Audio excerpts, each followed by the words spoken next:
Queen Sofía cries profusely over Queen Letizia's latest snub. Queen Sofía has always worn a quiet kind of grace, the sort of dignity that doesn't ask for attention but simply exists, constant like the Spanish sun.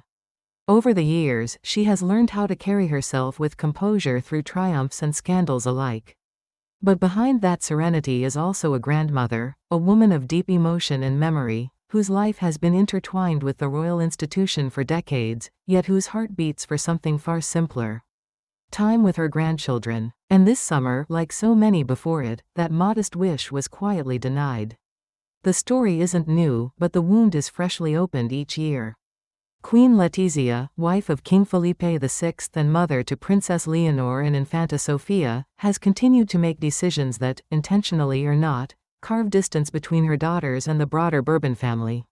While the palace walls remain polished and statements measured, insiders and longtime observers have noted a consistent pattern.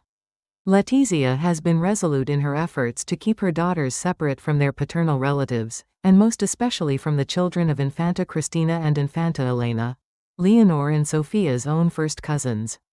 At first, this rift appeared to concern only the former king, Juan Carlos I. Given the controversies that have surrounded the former monarch in recent years, one could perhaps understand Letizia's desire to keep a respectful distance.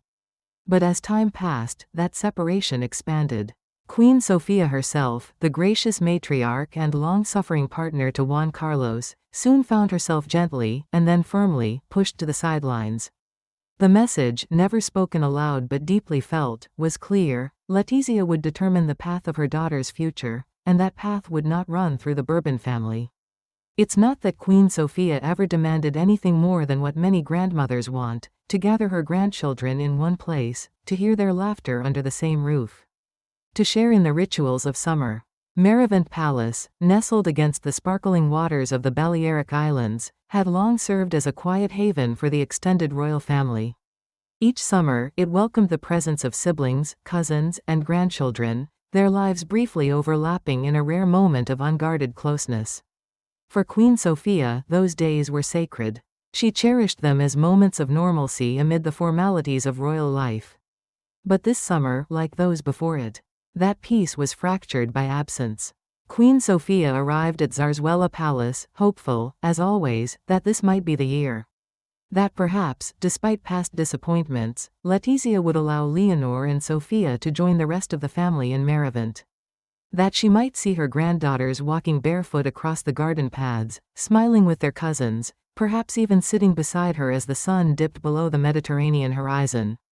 But two places at the family table remained empty. The silence where Leonor and Infanta Sofía might have laughed was deafening. It is said that Queen Sofía wept, deeply, openly, not with bitterness but with sorrow. And those who know her well say that this time, the pain was sharper than before. Because this time, it felt final. Letizia had once again refused. Her daughters, now old enough to begin carving their own place in the world, would not be allowed to travel with the rest of the family. They would not sit beside their grandmother. They would not make memories with their cousins. And the reasons, as ever, remained cloaked in a quiet storm of personal judgment. According to sources close to the palace, Letizia has long believed that the children of Infanta Cristina and Infanta Elena are a poor influence.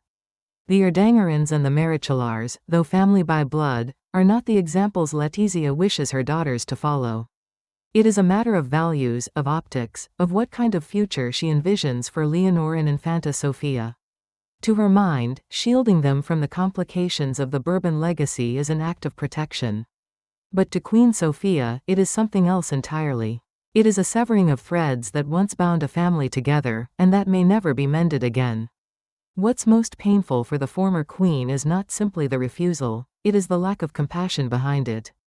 She has never asked to influence her granddaughters' education or their future roles. She has not sought to interfere in their upbringing. All she has ever wanted, those close to her say, is to be present.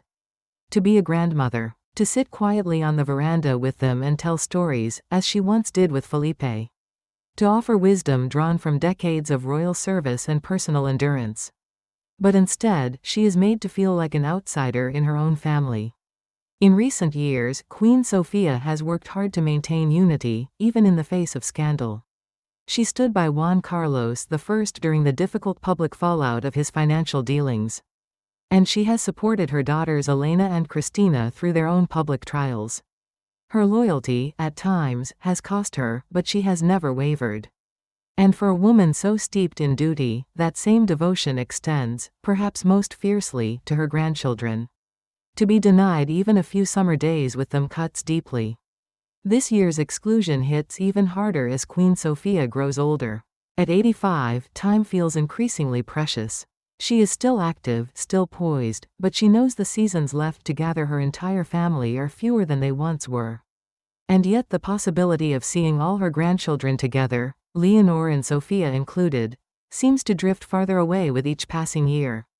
It is a quiet kind of grief, not loud or theatrical, but steady and aching. Letizia, for her part, remains steadfast. Those close to her describe a woman deeply protective of her daughters, mindful of every influence, every relationship that might shape their public and private identities. She has worked hard to craft an image of modern royalty, grounded, intelligent, and forward-thinking. And in her view, limiting contact with parts of the Bourbon family is necessary to that goal. But in doing so, she has created not only physical distance, but emotional estrangement, one that leaves older members of the family, like Queen Sofía, heartbroken and increasingly isolated. The palace has not issued any official comment, nor would it.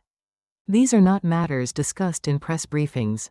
But those who watch from the outside, loyal Spaniards, royal observers, and those who remember the early years of Felipe and Letizia's marriage, see a pattern too familiar to ignore. Letizia may believe she is acting in her daughter's best interest. But in doing so, she has become a barrier between generations, one that may take years to heal, if healing is even possible. As Queen Sofía returns once more to Marivent without two of the grandchildren she holds so dear, there is a heaviness in her steps, even if her posture remains upright. Those who have seen her say that her eyes betray what her words never will, a profound sorrow, laced with longing. She does not ask for headlines, or for pity. All she has ever asked for is a chance to be part of her granddaughters' lives, not as a queen, not as a public figure, but as simply what she is. A grandmother, waiting at the edge of summer, hoping for the laughter of children who do not come.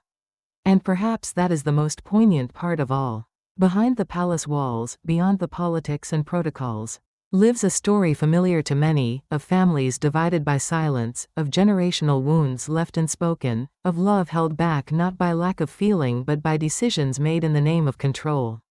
Queen Sofía's story, for all its royal trappings, is in many ways a human one. A story of a grandmother whose arms remain open, but whose family has chosen another path. In the end, titles fade. Monarchies evolve. But the ache of missing a child's embrace, of hearing them grow up in stories instead of in person, that is timeless. And for Queen Sofía, the crown may rest lightly on her head, but the sorrow rests heavily in her heart.